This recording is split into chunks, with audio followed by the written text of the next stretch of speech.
बाबा साहब डॉक्टर अंबेडकर के 50 महान विचार। पुरुष नश्वर है और विचार भी। एक विचार को प्रसार की उतनी ही आवश्यकता है जितनी एक पौधे को पानी की, अन्यथा दोनों सूख और मर जाएंगे। धर्मनिरपेक्ष राज्य की अवधारणा पश्चिम की उदार प्रजातांत्रिक परंपरा से प्राप्त होती है।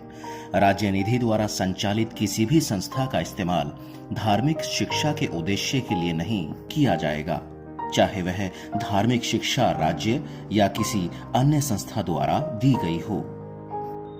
एक इतिहासकार जो इतिहास का जन्मदाता है, महान कार्यों का संरक्षक, गुमनामी का दुश्मन, अतीत का गवाह, भविष्य का निर्देशक है। सटीक, ईमानदार और निष्पक्ष होना चाहिए। जुनून से मुक्त, मतलब भय, असंतोष या स्नेह से निष्पक्ष और सच के प्रति वफादार होना चाहिए। आपको अपनी गुलामी स्वयं खत्म करनी होगी। भगवान या एक महामानव पर इसके उन्मूलन के लिए निर्भर न रहें। याद रखें कि संख्यानुसार लोगों का बहुमत में होना पर्याप्त नहीं है। सफलता पाने और बनाए रखने के लिए उन्हें हमेशा सतर्क, मजबूत और स्वाभिमानी रहना होगा। हमें स्वयं अपनी राहों को आकार देना होगा। हिंदू धर्म में विवेक, कारण और स्वतंत्र सोच के विकास के लिए कोई गुंजाइश नहीं है। धर्म अंतर्निहित मूल विचार व्यक्ति के आध्यात्मिक विकास के लिए एक माहौल बनाने के लिए है। इस स्थिति में यह स्पष्ट है कि आप हिंदू धर्म में अपने व्यक्तित्व का विकास नहीं कर सकते हैं। मेरी राजनीति का आधार इस प्रस्ताव में निहित है कि अछूत हिंदुओं का एक उपविभाजन या उपधारा नहीं है और वे भारत के राष्ट्रीय जीवन में एक अलग और विशिष्ट तत्व हैं। लोकतंत्र सरकार का एक रूप नहीं है, बल्कि सामाजिक संगठन का एक रूप है। लोग और उनके धर्म का न्याय सामाजिक नैतिकता के आधार पर सामाजिक मानकों के द्वारा किया जाना चाहिए। किसी अन्य मानक का कोई अर्थ नहीं है। यदि मैंने संविधान का दुरुपयोग होते पाया तो इसे सबसे पहले जलाने वाला मैं होऊंगा। मैं संविधान को व्यावहारिक मानता हूं। यह लचीला है और इतना मजबूत भी कि यह राष्ट्र को शांतिकाल और युद्ध दोनों समय में एक साथ रख सकता है। वास्तव में अगर मैं ऐसा कहूं कि अगर नए संविधान के तहत कुछ गलत हुआ तो इसका कारण यह नहीं होगा कि हमारे पास एक बुरा संविधान था। हमें यह कहना होगा कि मनुष्य बुरा था। समानता एक कल्पना हो सकती है, लेकिन फिर भी एक शासकीय सिद्धांत के रूप में इसे स्वीकार करना चाहिए। जीवन लंबा होने की बजाय महान होना चाहिए। एक सफल क्रांति के लिए वहां असंतोष पर्याप्त नहीं है। राजनीतिक और सामाजिक अधिकारों की न्याय, आवश्यकता और महत्वता का एक गहरा और पूरी तरह से दृढ़ विश्वास होना आवश्यक है। अधिकार तभी वास्तविक है जब उपाय उनके साथ हैं। यदि पीड़ित व्यक्ति को अपने अधिकारों पर हुए आक्रमण पर सहारा लेने के लिए कोई कानूनी उपाय नहीं है तो ऐसे अधिकार देने का कोई लाभ नहीं है। लोकतंत्र केवल सरकार का एक रूप नहीं है। यह मुख्य रूप से संयुक्त संप्रेषित अनुभव के जुड़े रहने की एक विधा है। यह अनिवार्य रूप से हमारे साथी मनुष्यों के प्रति सम्मान और श्रद्धा का एक दृष्टिकोण है। जहां कानूनी अर्थों में कोई गुलामी नहीं है, वहां भी यह स्थिति उत्पन्न होती है। जाति व्यवस्था के रूप में यह पाया जाता है कि कुछ लोग निर्धारित आजीविकाओं पर जाने के लिए मजबूर हैं, जो उनकी अपनी पसंद नहीं है। इतिहास से पता चलता है कि जहां नैतिकता और अर्थशास्त्र संघर्ष में आते हैं, जीत हमेशा अर्थशास्त्र की होती है। निहित स्वार्थों को स्वेच्छा से वापस लेने के लिए कभी नहीं जाना गया है, जब तक कि उन्हें मजबूर करने के लिए पर्याप्त बल न हो। हर मनुष्य के जीवन का एक दर्शन होना आवश्यक है। हर किसी के पास एक मानक होना आवश्यक है जिसके द्वारा वह अपने आचरण को माप सके तथा दर्शन कुछ और नहीं बल्कि मापने के लिए एक मानक है। भारतीय आज दो अलग अलग विचारधाराओं से संचालित होते हैं। उनके राजनीतिक आदर्श संविधान की प्रस्तावना में निहित स्वतंत्रता, समानता और भाईचारे के एक जीवन की पुष्टि करता है।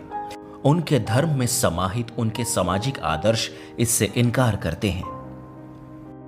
जिस प्रकार पानी की एक बूंद समुद्र में मिलकर अपनी पहचान खो देती है, उसके विपरीत समाज में रहकर मनुष्य अपनी पहचान नहीं खोता।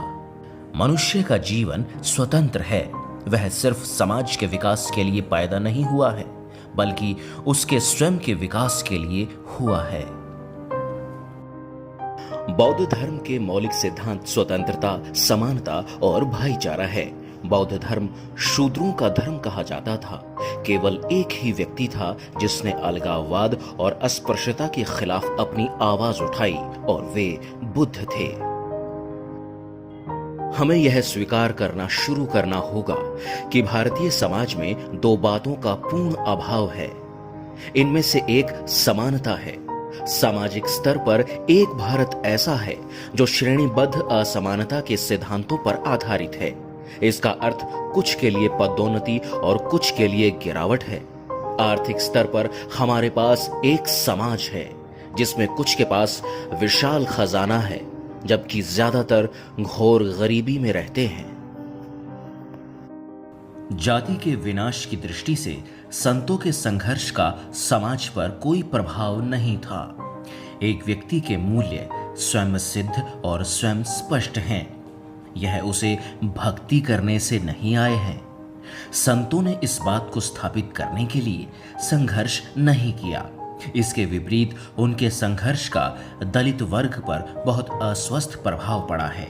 इसने ब्राह्मणों को उन्हें चुप कराने का बहाना दे दिया है कि अगर वे सम्मान पाना चाहते हैं तो उन्हें चोखा मेला का दर्जा प्राप्त करना होगा।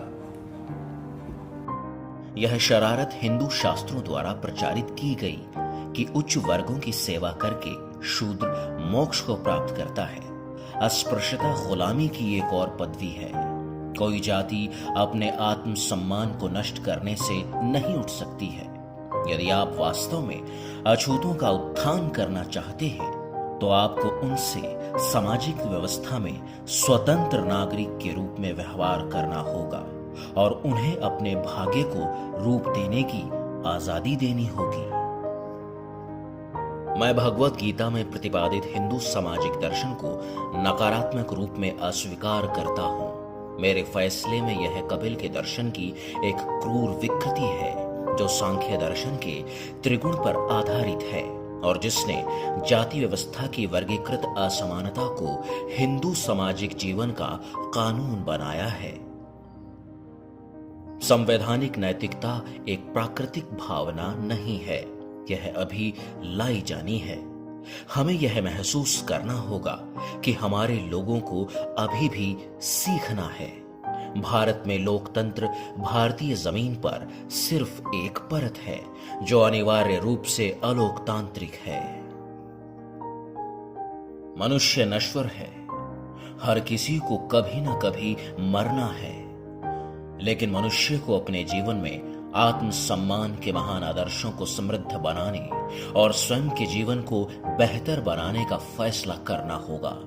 हम दास नहीं हैं। एक बहादुर व्यक्ति के लिए आत्मसम्मान से रहित जीवन जीने की तुलना में और अधिक शर्मनाक कुछ नहीं है। भारत में भक्ति या भक्ति मार्ग या नायक भक्ति राजनीति में जो हिस्सा अदा करती है वह दुनिया के किसी भी अन्य देश की राजनीति के मुकाबले अतुल्य है। धर्म में भक्ति आत्मा की मुक्ति के लिए एक मार्ग हो सकता है, लेकिन राजनीति में भक्ति या नायक भक्ति यकीनन क्षरण करने के लिए और अंततः तानाशाही करने के लिए एक मार्ग है। अस्पृश्यता ने अछूतों और हिंदुओं को बर्बाद कर दिया है और आखिरकार राष्ट्र को भी। यदि दलित वर्ग अपने आत्मसम्मान और स्वतंत्रता की प्राप्ति करे तो वह केवल अपनी खुद की प्रगति और समृद्धि के लिए ही नहीं, अपितु अपनी मेहनत, बुद्धि और साहस से राष्ट्र की शक्ति और समृद्धि के लिए भी योगदान करेगा। वर्तमान में अस्पृश्यता के कलंक का मुकाबला करने में अछूतों की जबरदस्त ऊर्जा को नष्ट होने से बचाना आवश्यक है। यह उनके द्वारा उनके पूरे देश में शिक्षा और संसाधनों के विकास को बढ़ावा देने के लिए लगानी होगी। जाति अंतरराज्यीय रात्रि भोज व अंतर जातीय विवाह के आवारा उदाहरणों द्वारा समाप्त नहीं की जा सकती। जाति मन की एक अवस्था है, यह मन की एक बीमारी है। हिंदू धर्म की शिक्षाएं इस रोग का मूल कारण है। हम जातिवाद का अभ्यास और अस्पृश्यता का पालन करते हैं क्योंकि हिंदू धर्म में ऐसा करने के लिए हमें निर्देश दिए गए हैं। एक कड़वी चीज को मिठाई नहीं बनाया जा सकता, किसी का भी स्वाद बदला जा सकता है, लेकिन जहर अमृत में नहीं बदला जा सकता। मुझे सबसे बड़ा झटका इस बात का है कि मेरा समुदाय अभी भी अपमान की स्थिति को इसलिए स्वीकार करता है क्योंकि जाति के हिंदू अब भी उन पर हावी हैं। आपको अपने स्वयं के बल पर भरोसा करना होगा। आप इस धारणा को झकझोर कर समाप्त कर दो कि आप किसी भी तरह से, किसी भी समुदाय से नीच हो। भारत में अल्पसंख्यकों ने राजभक्ति पूर्वक बहुमत के शासन को स्वीकार कर लिया है, जो मूल रूप से एक सांप्रदायिक बहुमत है और एक राजनीतिक बहुमत नहीं है। बहुमत को अपने कर्तव्य का एहसास करना है कि उसे अल्पसंख्यकों के खिलाफ भेदभाव नहीं करना है। अल्पसंख्यक रहेंगे या नहीं, यह बहुमत की इस आदत पर निर्भर करेगा। जिस पल बहुमत अल्पसंख्यक के खिलाफ भेदभाव की आदत छोड़ देगा, अल्पसंख्यकों के मौजूद रहने का कोई कारण नहीं रहेगा, वे गायब हो जाएंगे। क्यों एक मानव शरीर मृतक बन जाता है? इसका कारण है कि जब तक मानव शरीर पीड़ा से मुक्त नहीं है, मन खुश नहीं हो सकता है। यदि एक व्यक्ति में उत्साह का अभाव है, तो उसका शरीर या मन मृतक हालत में है। व्यक्ति में से उत्साह कौन निकालता है? यदि कोई उत्साह नहीं है, तो जीवन कठिन परिश्रम हो जाता है, घसीटने के लिए एक बोझ मात्र। यदि उत्साह नहीं है, तो कुछ भी हासिल नहीं किया जा सकता है। एक व्यक्ति की ओर से उत्साह की इस कमी का मुख्य कारण उसकी तरक्की करने का अवसर प्राप्त करने की आशा खोने से है। निराशा से उत्साह की कमी हो जाती है। ऐसे मामलों में मन मृतक हो जाता है। उत्साह कब आता है? जब वह ऐसे माहौल में सांस लेता है जहां उसे अपने श्रम के लिए वैध इनाम मिलने का विश्वास होता है। उसके बाद ही वह एक उत्साह और प्रेरणा से समृद्ध महसूस करता है। कानून का असली काम समाज में दोषों की मरम्मत करना है। दुर्भाग्य से प्राचीन समाजों ने अपने स्वयं के दोषों की मरम्मत के काम की कल्पना की हिम्मत कभी नहीं की। फलस्वरूप वे सड़ गए। इस देश ने यूरोपियों की पोप की सत्ता को चुनौती देने की मांग से बहुत समय पहले चर्च संबंधी कानून और धर्मनिरपेक्ष कानून के बीच का संघर्ष देखा है। कौटिल्य के अर्थशास्त्र ने धर्मनिरपेक्ष कानून की नींव रखी। भारत में दुर्भाग्य से चर्च संबंधी कानून ने धर्मनिरपेक्ष कानून पर विजय पाई। मेरी राय में यह देश में सबसे बड़ी आपदाओं में से एक थी। हिंदू समाज का प्रगति न करना इस धारणा की वजह से था कि प्राकृतिक कानून बदला नहीं जा सकता है। सभ्यता एक सतत प्रक्रिया कभी नहीं रही। यहाँ राज्य और समाज थे जो एक समय में सभ्य थे। समय के पाठ्यक्रम में कुछ ऐसा हुआ कि ये समाज स्थिर हुए और सड़ गए। यह खुद भारत के इतिहास से साफ हो सकता है। इसमें कोई शक नहीं कि भारत उन देशों में से एक है जो प्राचीन सभ्यता का दावा कर सकते हैं। जब यूरोप के निवासी बर्बर हालातों के तहत जी रहे थे, यह देश सभ्यता की सबसे ऊंची चोटी पर पहुंच गया था। जब यूरोप के लोग मात्र खानाबदोश थे, तो इसके पास संसदीय संस्थाएं थी। मैं एक समुदाय की प्रगति महिलाओं द्वारा हासिल प्रगति के आधार पर मानता हूं। जो कोई भी निजी उद्यम और व्यक्तिगत लाभ की खोज पर आधारित सामाजिक अर्थव्यवस्था की कार्यप्रणाली का अध्ययन करता है, उसे एहसास होगा कि कैसे यह व्यक्ति के अधिकारों का, जिस पर लोकतंत्र टिका हुआ है, का अगर वास्तव में उल्लंघन ना सही नजरअंदाज करती है। कितने लोगों को जीवन जीने के क्रम में अपने अधिकारों को त्यागना पड़ता है। कितने लोगों को स्वयं को निजी नियोक्ताओं द्वारा शासित होना पड़ता है। भारत एक अजीब देश है और उसके राष्ट्रवादी और देशभक्त अजीब लोग हैं। भारत में एक देशभक्त और एक राष्ट्रवादी वह है जो खुली आंखों से देखता है कि उसके अपने साथी मनुष्यों के साथ मनुष्यों जैसा व्यवहार नहीं करते, लेकिन उसकी मानवता इसका विरोध नहीं करती। वह जानता है कि बिना कारण के पुरुषों और महिलाओं को उनके अधिकारों से वंचित कर रखा है, लेकिन यह मददगार कार्रवाई के लिए उनकी नागरिक भावना को चुभन नहीं देता है। वह पाता है कि लोगों की एक पूरी श्रेणी सरकारी नौकरियों से वंचित है, लेकिन वह न्याय और निष्पक्ष होने की अपनी भावना को नहीं जगाता है। भारत और समाज को घायल करने वाली सैकड़ों बुरी प्रथाएं उसके द्वारा मनाई जाती हैं, लेकिन वे उसे घृणा का अनुभव नहीं देती। देशभक्त का एकमात्र रोना उसे और उसके वर्ग के लिए शक्ति है। मैं खुश हूं कि मैं देशभक्तों के उस वर्ग से संबंध नहीं रखता हूं। मैं उस वर्ग से आता हूं जो लोकतंत्र पर अपना रुख रखता है और हर रूप में एकाधिकार को नष्ट करना चाहता है। हमारा उद्देश्य जीवन के सभी क्षेत्रों, राजनीतिक, आर्थिक और सामाजिक में एक व्यक्ति एक मूल्य के हमारे आदर्श के अभ्यास का एहसास करना है। वॉल्टर बगेहोत ने चर्चा से सरकार के रूप में लोकतंत्र को परिभाषित किया। अब्राहम लिंकन ने लोगों द्वारा और लोगों के लिए एक सरकार के रूप में लोकतंत्र को परिभाषित किया। लोकतंत्र की मेरी परिभाषा है सरकार का एक रूप और एक पद्धति जिससे सामाजिक जीवन में क्रांतिकारी परिवर्तन बिना रक्तपात के लाया जाता है। यही असली परीक्षा है। यह शायद सबसे गंभीर परीक्षा है, लेकिन यदि आप सामग्री की गुणवत्ता की पहचान कर रहे हैं तो आपको उसका सबसे गंभीर परीक्षण करना पड़ेगा। हमें मात्र राजनीतिक लोकतंत्र से संतुष्ट नहीं होना है। हमें हमारे राजनीतिक लोकतंत्र को एक सामाजिक लोकतंत्र बनाना है। राजनीतिक लोकतंत्र तब तक नहीं रह सकता जब तक यह एक सामाजिक लोकतंत्र पर ना टिका हो। सामाजिक लोकतंत्र का क्या अर्थ है? इसका अर्थ जीवन का एक तरीका है जो स्वतंत्रता, समानता और भाईचारे के सिद्धांतों को पहचानता है। स्वतंत्रता, समानता और भाईचारे के इन सिद्धांतों को अलग वस्तुओं के रूप में नहीं देख सकते। ये इस तरह से एक संघ के रूप में है कि एक का दूसरे से तलाक लोकतंत्र के उद्देश्य को समाप्त कर देगा।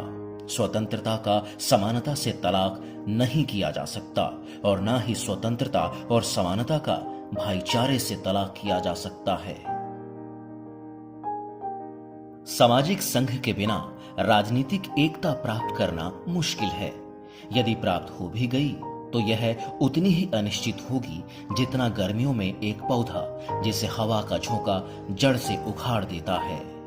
मात्र राजनीतिक एकता के साथ भारत एक राज्य हो सकता है, लेकिन एक राज्य होना एक राष्ट्र होना नहीं है, और एक राज्य जो एक राष्ट्र नहीं है, अस्तित्व के संघर्ष में जीवित रहने की संभावनाएं कम होती हैं।